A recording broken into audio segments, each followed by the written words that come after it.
My aunt stole my inheritance until I found evidence to destroy her. Before we begin the story, make sure to subscribe to our channel and never miss more incredible stories every day. The mahogany conference table gleamed under the fluorescent lights, the smell of old paper and stale coffee hanging in the air. I sat at one end, clutching the edge of my chair so hard my knuckles whitened. My mother's sister, Aunt Margaret, sat across from me, her pearls perfectly aligned, a faint smile tugging at her lips like she already knew the ending to a play I hadn't seen. The lawyer cleared his throat and began reading. I tried to listen, but my mind kept flashing to Grandpa's funeral only a week earlier. The closed casket, the cold wind, the way Margaret had kept a firm hand on my shoulder as if she owned me already. And to my beloved niece, I leave. The pause stretched just long enough for my heart to pound in my ears. My love and best wishes for her future. That was it. No property, no savings, not even the watch Grandpa promised me on my 18th birthday. The rest, every asset, every dollar, went to Aunt Margaret. My stomach dropped. There must be some mistake, I said, my voice shaking. He told me. The lawyer's gaze flickered, but Margaret was faster. Wills change, dear. People change their minds. She folded her hands neatly on the table. Perhaps he realized you weren't ready for the responsibility. Her tone was syrupy sweet, but her eyes were knives. I wanted to shout, to demand answers, but I could barely breathe. The lawyer slid the signed pages toward me, and there it was, Grandpa's shaky signature, dated just 6 weeks before his death. A date when he'd barely been able to hold a pen. Something didn't add up. I could see it in the way Margaret avoided my gaze, in the way her fingers tapped once against the paper before she pulled her hand back. As we stood to leave, she leaned close enough for only me to hear. It's done. Let it go. But that night, I couldn't sleep. I kept staring at a box in my closet, Grandpa's old file box, the one he'd told me never to lose. And when I opened it, I found something that made my pulse spike. The box was heavier than I remembered, the cardboard edges worn soft from years of being moved from one closet to another. I sat cross-legged on my bedroom floor, the dim yellow light from my desk lamp casting shadows across the lid as I lifted it. Inside were stacks of manila envelopes, some labeled in Grandpa's precise handwriting, property deeds, bank statements, correspondence. But tucked beneath them was a thin, leather-bound notebook I'd never seen before. The first page stopped me cold. It was dated just 2 months before his death, 4 weeks before the will was supposedly updated. His handwriting was shaky but legible. If you're reading this, something is wrong. Margaret is not to be trusted. I read the sentence 3 times, my heart hammering. The following pages were a mix of notes and clipped receipts. Transfers of large sums from one of Grandpa's accounts to an unfamiliar name. Dates of meetings with Margaret, each one followed by phrases like pressuring me and feeling trapped. On one page, in angry capital letters, he had written, "She wants control before I'm gone." I felt a chill run through me. This wasn't just paranoia, these were breadcrumbs.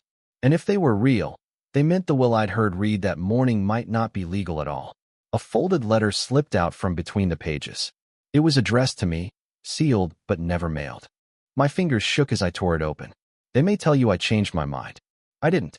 Everything, the house, the land, the savings, is meant for you. If you don't get it, it's because she took it. I stared at the words until my vision blurred. My chest ached with equal parts grief and fury. I thought back to Margaret's smirk across the lawyer's table, the way she'd leaned in and told me to let it go. No. I slid the notebook and letter back into the box, replacing the lid with deliberate care. If she wanted me to walk away quietly, she had picked the wrong person. Tomorrow, I was going to start digging, and I knew exactly where to begin.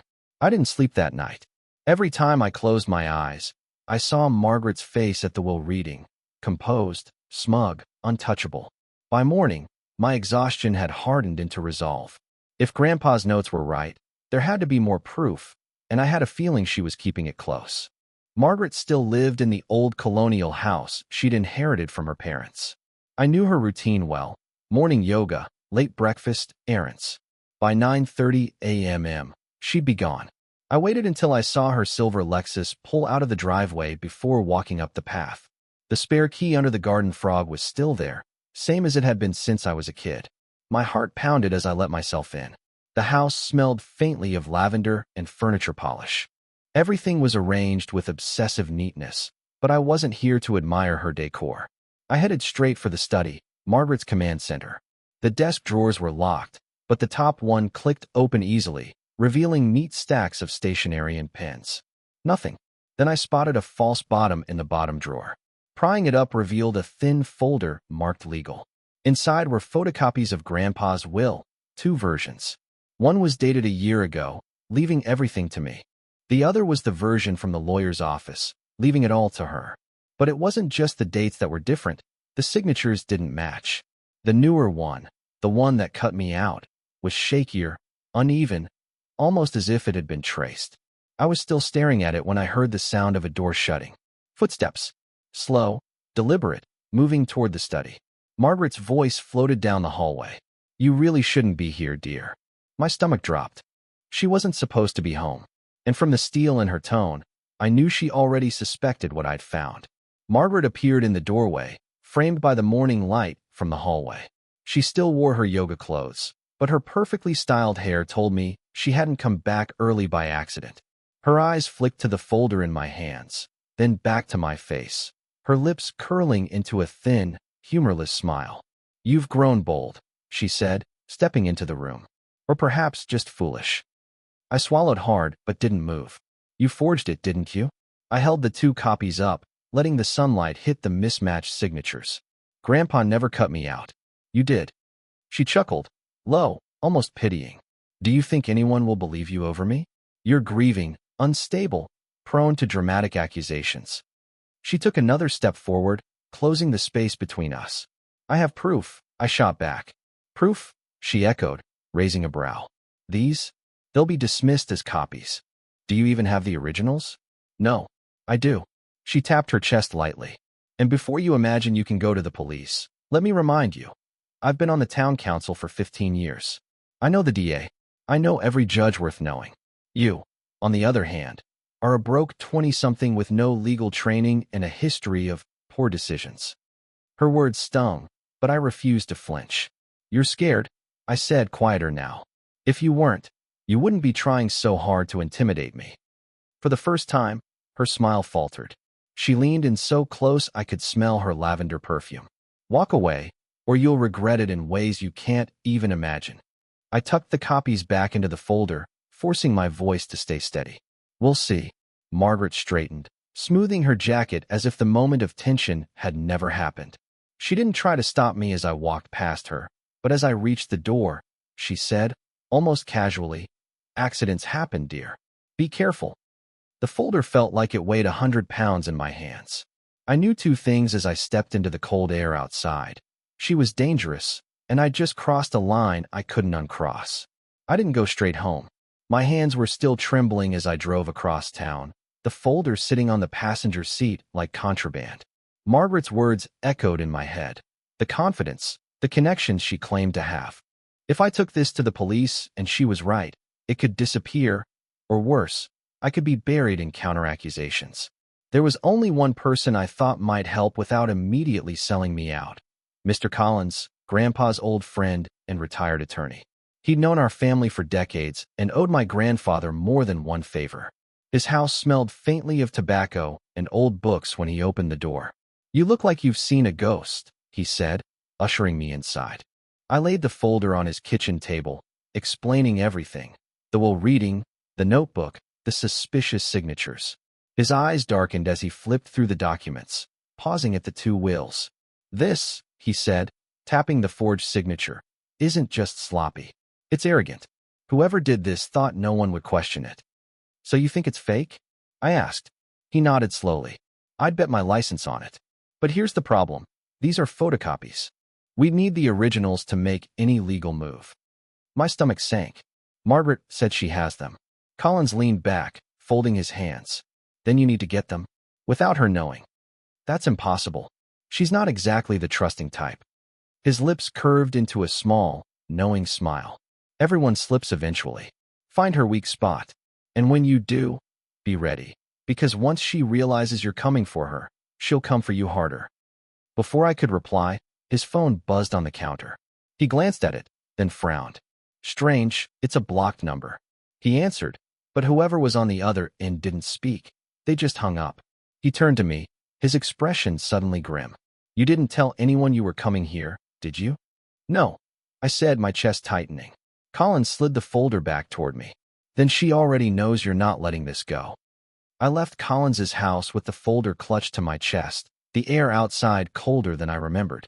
My mind kept looping back to that blocked call. Margaret had eyes everywhere, or maybe ears. Either way, she knew I'd taken the first step.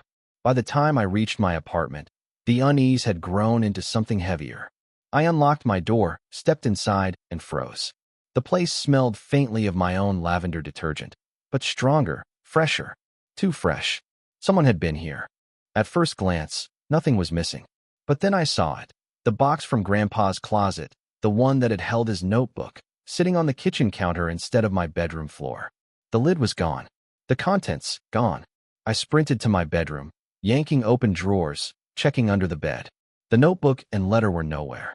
The only thing left inside the box was a single sheet of paper, folded in half. My hands shook as I opened it. It was a photocopy of the forged will. And across it, in thick black marker, were 3 words, drop it now. There was no signature, but there didn't need to be. I grabbed my phone, instinctively scrolling to Collins's number, but stopped. If she'd been inside my apartment, she could have planted something, a listening device, a camera. Calling him from here would only tip her off about my next move. Instead, I stuffed the threatening note into the folder with the copies and slipped it all into my backpack. My pulse was a steady drum in my ears. Margaret wasn't just playing defense anymore. She was sending a message, and I understood it perfectly. If I wanted to beat her, I couldn't just collect evidence. I had to protect myself. That night, I booked a cheap motel across town under a fake name. As I locked the door behind me, I promised myself something. The next time I saw Margaret, I'd be the one making threats. But first, I needed her original documents. And I had an idea where they might be. Margaret was meticulous, the kind of person who kept important things close, but not obvious. If she had the originals, they wouldn't just be in her desk. They'd be somewhere she believed no one would dare to look. That's why my mind kept returning to the cabin. Grandpa's old lake property, officially left to Margaret in the will, had been her private retreat for years. She bragged that she kept priceless family heirlooms there, away from the chaos of town. It was remote, quiet, and, if my hunch was right, the perfect place to hide incriminating documents. 2 nights later, I drove there under cover of darkness. No lights glowed inside, no car in the driveway. I parked down the road, heart pounding as I approached the back door.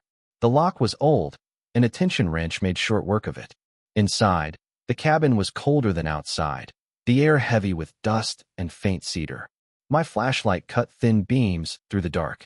I moved quickly, bookshelves, drawers, under rugs. Nothing. Then I saw the trunk. It sat at the foot of the bed, the same one Grandpa used to store fishing gear. A padlock hung from its latch, newer than the trunk itself. My hands worked quickly with the picks. The lock gave way, and the lid creaked open. Inside, beneath a folded quilt, was a fireproof document bag. I unzipped it and froze. There they were, the originals. Grandpa's legitimate will, leaving everything to me, and the forged one dated months later. The real signature was bold and steady, the fake, weak and hesitant. There was no mistaking it. But before I could tuck them into my bag, headlights swept across the walls. I killed the flashlight and ducked behind the bed. Tires crunched on gravel, and a car door slammed. Then her voice, sharper than the night air. I know you're in here. The front door creaked open, and I realized I had only seconds to decide, confront her, or escape with the evidence before she caught me. My heartbeat thundered in my ears as her footsteps creaked across the cabin floor. She wasn't rushing. She was savoring the moment. Margaret always liked to give her prey time to panic. I gripped the folder with the originals so tightly my knuckles ached. There was no back exit without crossing the main room. My only option was the narrow window above the bed, but it was locked, and unlocking it would be loud.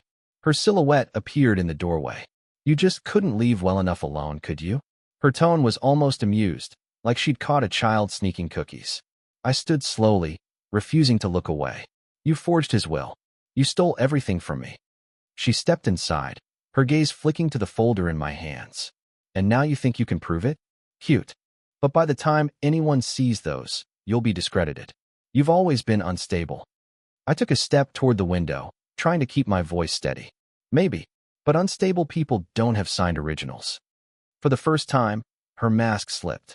Her eyes narrowed, her jaw tightening. Give them to me, and I might let you walk out of here. Might. I laughed, a short, sharp sound. You're bluffing. Her hand moved into her coat pocket. The shape pressing against the fabric made my stomach clench. It could have been a phone or something worse. I had seconds. My choice crystallized. I hurled the folder through the open space between us, watching her reflexively reach to grab it. The moment her hands lifted, I dove for the window latch, wrenching it open and shoving the glass up with a screech. Cold air rushed in as I scrambled through, hitting the frozen ground outside hard enough to knock the wind out of me. Behind me, Margaret's furious shout cut through the night. I ran into the trees, the original still clutched against my chest. I didn't stop until I saw my car. But as I reached for the door handle, a shadow moved in the driver's seat. Someone was already inside. I froze, my breath hanging in the cold air. The figure in the driver's seat didn't move, but I could see the faint glow of a cigarette ember. Slowly, the window rolled down. Get in, a man's voice said, low, calm, and unfamiliar. Every instinct screamed run, but my legs felt like they were locked in place. Who are you? I demanded. He flicked the cigarette out the window. A friend of your grandfather's. Now, get in before she catches up. I glanced over my shoulder toward the cabin. Margaret's shouts were faint now, but the crunch of footsteps on gravel told me she was coming. I yanked the passenger door open and slid inside, the folder still clutched to me. The man shifted the car into gear and pulled away without another word. The smell of smoke mixed with something else, old leather and motor oil. After a stretch of tense silence, I asked, how do I know you're telling the truth? You don't, he said, eyes fixed on the road. But you're alive, and you still have your evidence. That's a better position than you were in 5 minutes ago. I studied his profile in the passing light. Sharp features, weathered skin, maybe in his late 50s. If you knew my grandfather, why didn't I ever see you? Because I work in the background, he said simply. Your grandfather trusted me to keep an eye on things. When he died, I knew Margaret would pull something. I've been waiting for you to make a move. My stomach tightened. And now, he said, glancing at me for the first time, I'm going to help you take her down. But we have to be smarter than this. She'll spin tonight as a break-in. Say you were trying to steal family property. We need witnesses. Paper trails. He turned onto a side road, heading away from town. First, though, you need a safe place. Margaret's not going to stop hunting you. The headlights illuminated an old barn at the end of the road.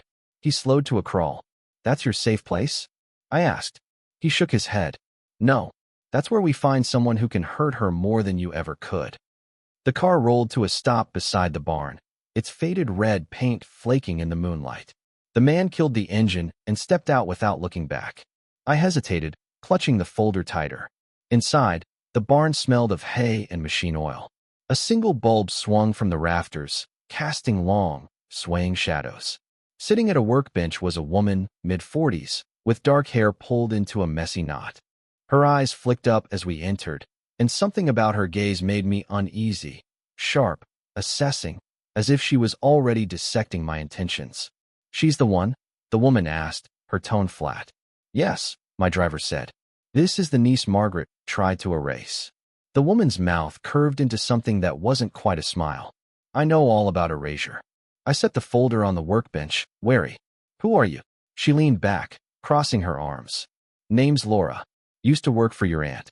Handled her books, cleaned up her messes, until I found out one mess was me. She framed me for embezzlement to cover her own tracks. Cost me my job, my license, and 5 years of my life clawing back from nothing. My stomach nodded. And you have proof? Laura tapped a metal lockbox on the bench. Bank transfers, offshore accounts, shell companies she used. Enough to bury her, if paired with something like forged legal documents. The man nodded toward my folder. That's where you come in. I opened it, showing the originals and the fake will. Laura studied them with a keen, almost hungry focus. You know what this means? She said finally. We don't just take back what she stole from you. We ruin her. Publicly. Permanently. Her voice carried the kind of cold certainty that made my pulse quicken. But before I could answer, the barn's door groaned open. A beam of light from a flashlight swept across the floor. And then I heard Margaret's voice. Laura's eyes darted to the side door while the man, I still didn't know his name, stepped forward, motioning for me to get down. I dropped behind the workbench, clutching the folder like it was my lifeline. Margaret's voice was sharp and close now. Check everywhere. She's here. Boots crunched on gravel outside, followed by the creak of the main barn doors inching open. The man grabbed a tarp from a nearby shelf and yanked it over the workbench, plunging me into shadow. My breath was loud in my own ears, every inhale a risk. Laura slid the lockbox into a false-bottom drawer and closed it with a soft click. Evening, the man called out, his voice casual. Can I help you? The flashlight beam landed on him. We're looking for a young woman. One of the voices said, not Margaret's, but one of her enforcers. She broke into Miss Holloway's property. My blood boiled at the twisting of the truth. Haven't seen anyone, the man replied, leaning lazily against a post. Just fixing some tools. Margaret stepped into view, her silhouette backlit by the flashlight behind her. Funny, I saw fresh tire tracks up the road. Matches her car. Laura emerged from the shadows, wiping her hands with a rag. I've been here for hours. Only person who stopped by was him. She jerked her chin toward the man. Her voice was calm, but there was an edge underneath, like she was daring Margaret to push further. For a tense few seconds, no one moved. Then Margaret's eyes swept the barn, her gaze lingering just long enough on the tarp to make my chest tighten. Finally, she exhaled through her nose and turned toward the door. If you see her, tell her she's only making this worse for herself. The search party retreated, the crunch of boots fading into the night. Only when the sound of engines starting reached my ears did the man pull the tarp away. They'll be back, he said flatly. We've got maybe 12 hours before she makes her next move. Laura's eyes burned with a quiet fury. Then we hit first. The barn door shut with a heavy thud, sealing us in. Laura was already moving, pulling papers, flash drives, and an ancient-looking laptop from the false-bottom drawer. We can't just dump everything at once, she said, spreading the materials across the workbench. We need to set a trap, make her think she's still in control, then pull the floor out from under her. The man, who finally introduced himself as Harris, leaned over the table. First, we verify what we have. If any of this is shaky, she'll twist it back on us. We need ironclad evidence that ties her to the forged will and her other scams. I opened my folder, laying the originals and the fake side by side. Even in the dim light, the differences in ink and signature pressure were obvious. These are enough to raise suspicion, but not enough to prove criminal intent without context. Laura tapped the lockbox. That's where I come in. These transactions show her moving large sums right after the will was updated. If we match dates and amounts, it paints a perfect picture of fraud. Harris was already jotting down a rough timeline. And while you two work the paper trail, I'll make sure she has no idea we're onto her. I've still got contacts in her circle.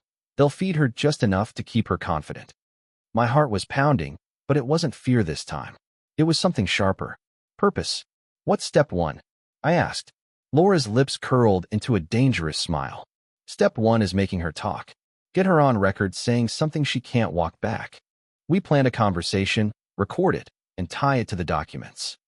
And if she doesn't take the bait? Laura glanced at Harris, then back at me. Oh, she will. Margaret's ego is her weak spot. All we have to do is make her believe she's already won. I nodded slowly, gripping the edge of the table. For the first time since the will reading, I felt the ground shifting in my favor. But before I could savor it, Harris's phone buzzed. He looked at the screen, his face tightening. She's moving money tonight, he said. Big money. Harris tossed the phone onto the workbench, the banking alert still glowing on the screen. It's a wire transfer, he said, already grabbing his coat. Over $500,000. If it clears, it'll vanish into one of her shell accounts offshore. Laura's fingers flew over her laptop keys. I might be able to stall it, but I need the exact routing details. She won't keep those anywhere obvious, I said, pulse racing. Harris was already heading toward the door. Wrong. She keeps them in her office safe. Same code for years, her birthday. I can get us in, but we have to go now. Every nerve in my body screamed that this was insane, but the thought of letting Margaret move stolen money without a fight was worse. I grabbed the folder and followed. We drove through the sleeping town, headlights carving the darkness. Harris parked 2 streets over from Margaret's real estate office, a sleek glass-fronted building now sitting dark under the street lamps. Laura stayed in the car, her laptop balanced on her knees. "You've got 10 minutes, she warned. "Any longer, and her system's security will lock me out." Harris picked the back lock in seconds, and we slipped inside. The place smelled of lemon polish and money. Her office was exactly what I expected, spotless, cold, and staged for intimidation. Harris went straight to the wall safe behind a framed Businesswoman of the Year plaque. "Keep watch," he said. I hovered by the door, ears straining for any sound. The soft click of tumblers turning was interrupted by the faint crunch of gravel outside.